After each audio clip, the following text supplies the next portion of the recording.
In the 2022 budget, the Ontario government promised to create a new provincial park. It was a surprise with few details attached. Now that the Tories have been re-elected and with the camping and hiking season about to hit full gear, it's time for a more substantial look at how well we're doing managing, using and appreciating the vastness of this province's natural environment. So, with us to do that, let's welcome, in Thunder Bay, Ontario, on the traditional territory of Fort William First Nation, Lee Potvin, Assistant Professor and Director of Lakehead University's School of Outdoor Recreation, Parks and Tourism. In Barrie, Ontario, Gary Pritchard, CEO at 4 Directions of Conservation Consulting Services. And in the provincial capital, Daniela Puric-Mladenovic, Assistant Professor at the University of Toronto's John H. Daniels Faculty of Architecture, Landscape and Design. And we're delighted to have the three of you with us tonight here on TVO. Let's get into this. Gary, back to first principles here. Protected areas and green spaces are getting a lot of attention. This may seem obvious, but let's do this anyway. Why are they so important to our lives? From our Indigenous perspective, it's actually reconnecting to the landscape. Having places to go and reconnect with nature is incredibly important to our culture. So that's what we as Indigenous people have been campaigning for, is more parks to actually reconnect with the hard landscape of Southern Ontario. Lee Potvin, how would you answer that? I would say that parks have continued to be an important way for Ontarians to engage with the land. And also there are many, many Ontarians who are and continue to be unable to interact with the land because of the location of the parks and other access-related concerns. All the more reason to make them more accessible, I guess. Potentially. Potentially. Okay. Daniela, how about you on that question? Why so important? I think it's just that we are discovering the nature, and it's the new way of life that we have to be close to the nature, and the cheapest way to be active and to protect the nature. That's the simplest answer. Gotcha. Well, we have some numbers here that we want to share with our audience. I'm sure you all know them, but here we go.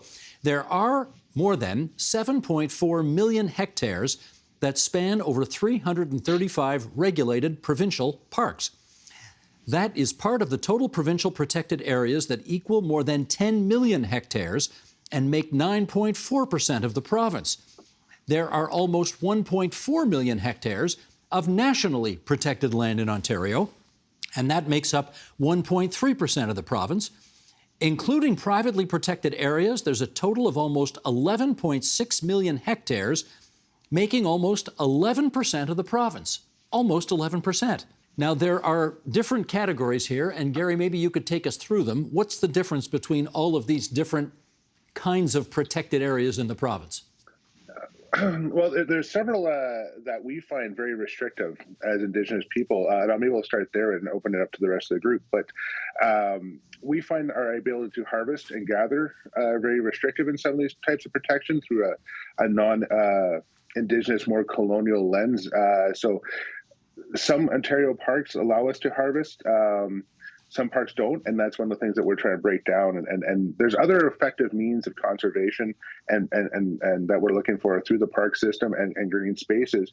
But we need to actually break down some of these cultural barriers before we can actually start working collaboratively together to make more parks. Interesting. Okay, Lee, how about you? How would you sort of help us understand the different types of protected areas in the province? Yeah, and I really just want to say that I appreciate Gary's framing there. So my understanding sort of roughly is, the provincial parks system emerged in the 19th century with the founding of Algonquin Park, which actually has quite tied into it industry and industry's interests. So there was some interest from the logging industry in particular. And then there's the conservation areas, which tend to be tied to the protection of waterways. And as opposed to the provincial park system, which really got going after World War II, and so did the conservation areas. The conservation areas are daily use as opposed to overnight use. And of course, as Gary's highlighted, they have all of these restrictions around harvesting. And then, of course, the private conservancies, which are really focusing, and in this area right now, they tend to be really focused on protection and also protection of access. So folks that are privately buying up and not exclusively buying up these pieces of land are not buying them for folks to access. They want to protect them from human interaction. So that's my understanding. Right, right. Let me follow up with Daniela on I guess, the, I don't know, 7 or 8 million people who live within an hour and a half's drive of where I'm sitting right now in southern Ontario. What's it like to try to find a park in this area? Exactly, and that's, you know, when we distribute those 11%, we can see that there is not much in southern Ontario. Though we do have different type of conservation lands in southern Ontario, as my colleagues said, some of them are very much conservation. We don't want people in some of them for right reasons. But at the same time, we do have a pressure from the public, and I do think that many of them have no easy access to parks. If you don't count like a little puny urban parks, recreational parks are not there.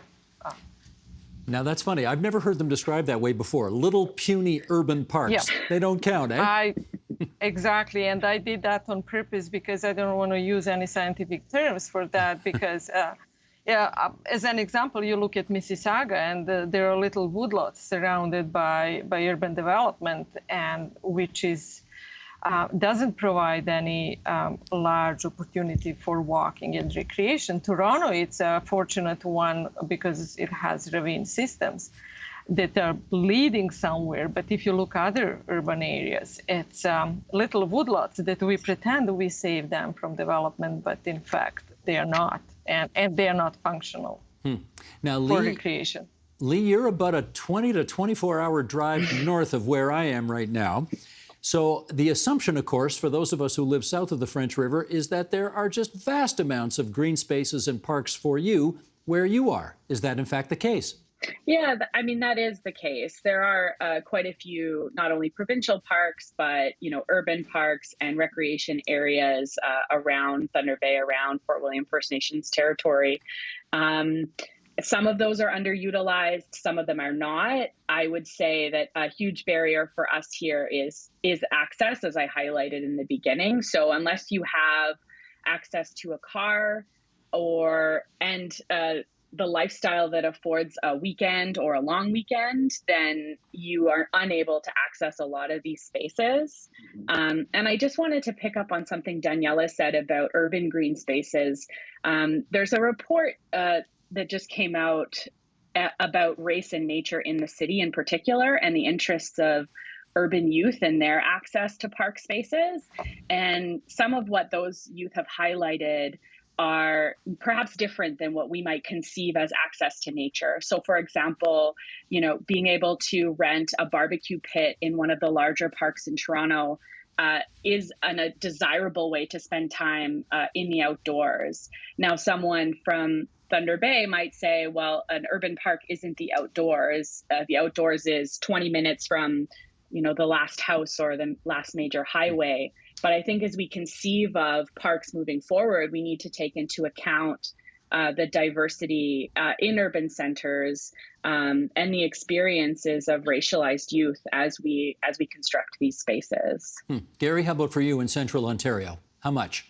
Well, it is interesting, right? Where my First Nation is, we're actually 10 minutes from the Shield. We're 10 minutes from the Carolinian Forest. So we have a wide variety of different types of parks and different green spaces to go to.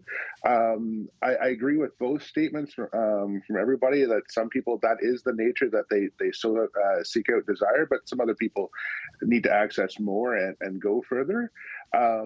One of the things, I used to actually work in the Ontario park system, and I used to think we need to educate people more on their ability and how to access nature and to be doing it in a safe and good way, not to harm nature or harm themselves. And I think that's more important in this post-pandemic strategy to get people outdoors.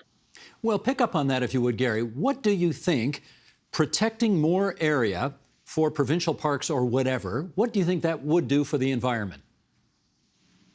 It would help, especially in our territory, bioconnectivity for migration corridors for species to get from the Carolinian forest to the boreal forest.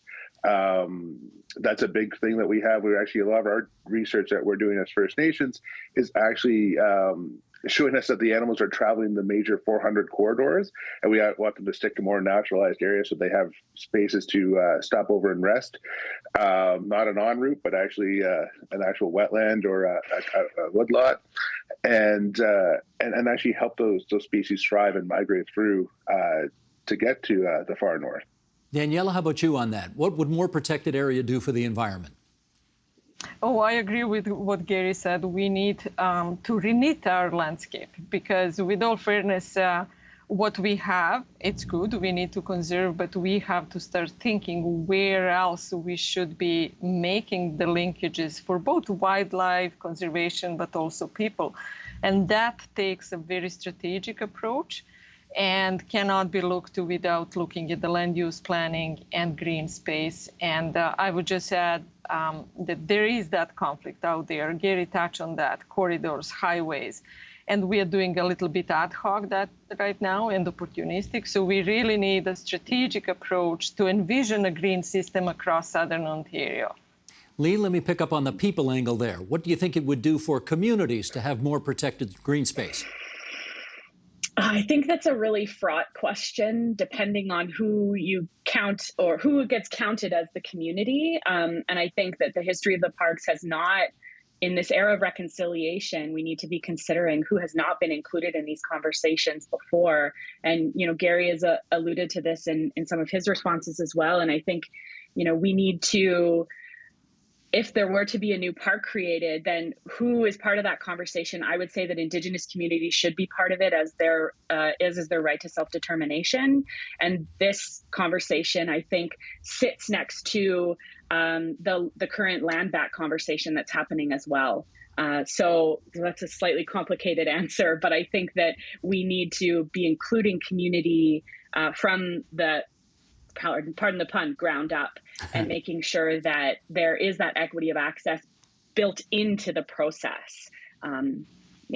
No, that's a good point. And we and our listeners and viewers are certainly able to handle more complexity in the arguments. That's one of the reasons people like to come on this program. So, Gary, I'll follow up and ask you about, the Conservatives sort of dropped this little nugget in their last budget back on the 28th of April about we want to create a provincial park. They didn't say where, they didn't say how big, they didn't say how much they would spend on it, and they didn't say who they'd be consulting to make sure that it happened. Do you have any undertaking or knowledge as to whether or not Indigenous communities are going to be consulted in the creation of that new provincial park? I hope so. In the era of reconciliation and Indigenous protected and conserved areas, the whole idea of co-governance and working together really, I hope, shines through. Ontario is the only province really not working towards Indigenous protected and conserved areas. So, being from the province and helping other provinces to create these systems really bothers me. So I really hope that we're a part of that.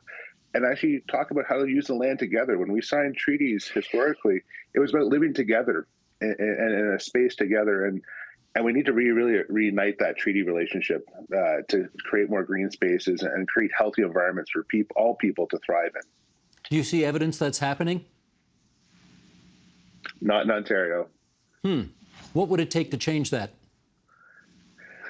Oh, that's a hard one. I would like to see people come to us as Indigenous people as equals and not be so afraid. When I meet with a lot of conservation groups who want to create these spaces and these spaces of reconciliation and these spaces of co-governance, they already have a predetermined mindset of what they want in that space before meeting with us. So they come to us with still a bunch of restrictions, a bunch of you can't do this, you can't do that. And I'm like, that's not a meaningful space to start off of. And I actually usually bite back and say, well, because of settler land use and poor urban planning, we're in this situation of green space recovery and not really promoting bioconnectivity, but actually salvaging green spaces. And that's one of the things that I struggle with, being from a First Nations person from Southern Ontario. Lee, could you follow up on that? If the government, I don't know who the next Indigenous Affairs Minister is going to be. I don't know who the next Environment and/or Parks Minister is going to be. But whoever that person is, if they wanted to engage in an effective set of negotiations with the people who need to be consulted on the creation of a new park, what should that look like? Yeah, I mean, that is, I think, the question that everyone in the country is asking as we grapple with this notion of true reconciliation. And I'm not sure that I have the perfect answer, but I think it starts with going beyond the government's duty to consult. We know that's built into the process, but the duty to consult can sometimes look like checking some ticky boxes. And as Gary's highlighted, it isn't necessarily authentic engagement with communities. And so I think it would look like starting with those communities and trying to create a vision together, rather than dictating what the government's vision should look like and how everyone else should sort of fit into that, which has historically been the case. And the park system itself is often, some of the parks are on lands that were previously, acquired by the government as part of the colonial project. So, thinking about Nays Provincial Park, which was a prisoner of war camp in World War II, or Ipperwash, which is, has a lot of really sordid history. So I think it means meaningful engagement and sincere engagement from the very beginning. And I think, not to be too cynical, but I think the fact that this nugget was dropped in an election campaign causes me to have some question mark in my head about the authenticity of this promise. No, that's fair enough. And but Daniela, I'll get you to pick up the story from this end. I've seen this kind of process work, and many people won't believe this, but I think the government of Ontario that protected more green space than any other in history was Mike Harris's government back in the 1990s with Lands for Life. And essentially, they got all the forestry people and they got all the environmentalists and they locked them in the room, and the minister simply said, you guys figure it out and I'm good with whatever you guys decide. And they came to an understanding and they did something beautiful. Now that could happen again, could it not, that process? Yeah, and you are right. That's a strange thing that conservative government did quite a bit in terms of parks and protected areas. I'll just pick up on what Gary said about urban development and the pressure, and that with all fairness, all of us live on this land, and consultation versus engagement are completely two different things. Engagement, it's putting people at the table, all of us that live on this land. And I would have to say that we as, Western society, we have a long way to learn from Indigenous community, respect for the land. We don't have that.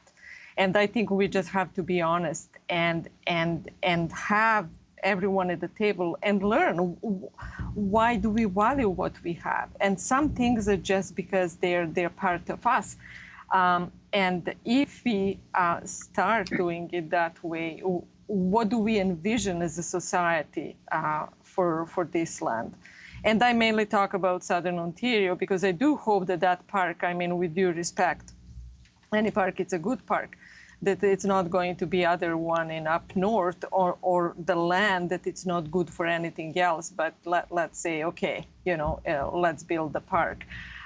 What about the Greenbelt area, southwestern Ontario, where we have a huge pressure from development?